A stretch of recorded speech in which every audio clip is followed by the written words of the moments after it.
Init. Yung tipong magpapawisan ka talaga dahil sa init ng panahon. Ay buhay. Talagang ang init na talaga dito sa Pilipinas, no? Gaben, kumising ka na dyan. Pinapawisan ka ata sa tulog mo, ah. Sinabi mo pa. Bad trip. Ano lang plano mo sa outing natin? Ano nang naisip mo? Ikaw, di kami maunong makapaganta no? Dinaing mo pa yung pagmamadali sa isa no?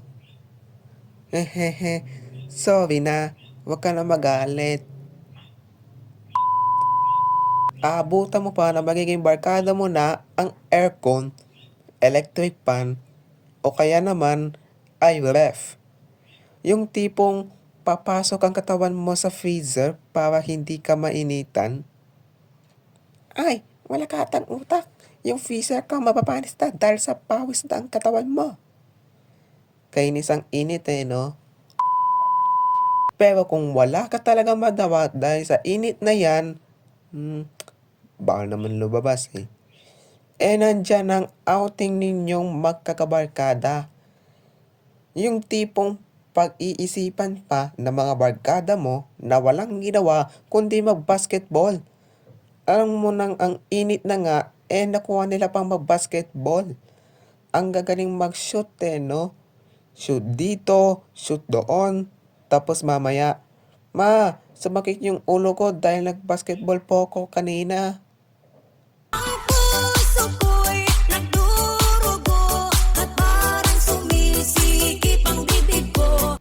Yan, kaka-basketball mo kasi yan. Emotional damage! At ang lalo pang nakakamiss ay mag-swimming sa pool. Sige, paunahan tayo sa panglangoy. Pero, wala nang pero. Ay! Magsiswimming na kaya kagad? Ay di pa kayo kumakain ng mga pagkain ninyo? Ha? Kumain mo na kayo? Opo. Yan ang karma. Yan lang muna. Ang init kasi. Nagbabag pa ako sa initan. Kainis. Anyways, anong kwentong init experience ninyo?